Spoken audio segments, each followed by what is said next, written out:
Sir काय सांगाल, ज्याप्रमाणे क्रूरप्रमाणे तोहीद खान यांची हत्या करण्यात आली होती आणि आज तुम्ही त्यांच्या घरी सांत्वन भेट दिलेली आहे, काय सांगाल याबद्दल? नाही, आता सगळे देशामध्ये जातीयतेय निर्माण करण्याचं काम हे देशामध्ये मोठ्या प्रमाणावर चालू आहे. आपण आज पाहतो की संबंध देशामध्ये जर आपण चित्र पाहिला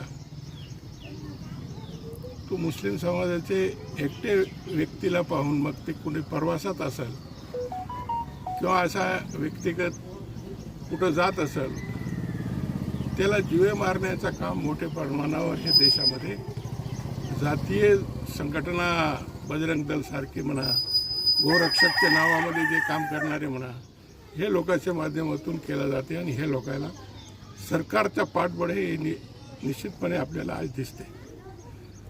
आज देशामध्ये 73,000 मुस्लिम लोकांचे घरं पाडण्यात आले. मग त्याच्यामध्ये बिहार, यूपी, हरियाणा, मध्य प्रदेश,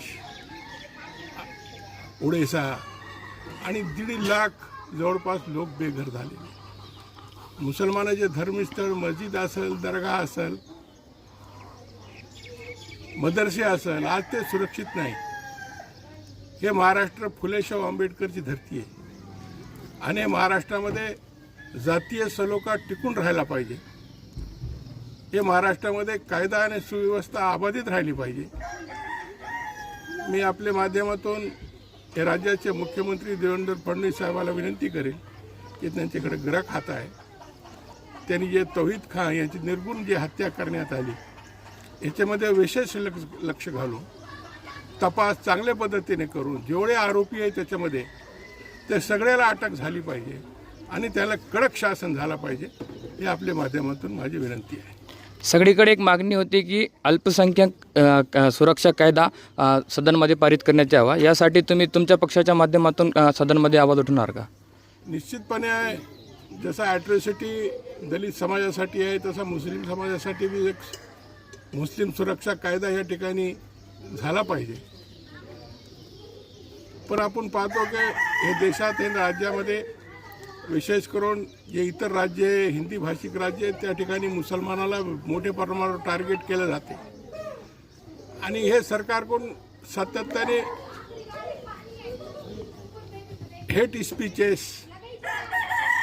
जे पदावर बसलेले मंत्री असेल, आमदार असेल, हे सुद्धा संविधानिक पदावर बसून सुद्धा त्या ठिकाणी निवडून आलेले सुद्धा त्या ठिकाणी मुसलमानाच्या विरोधामध्ये सारखं वक्तृत्व करतात.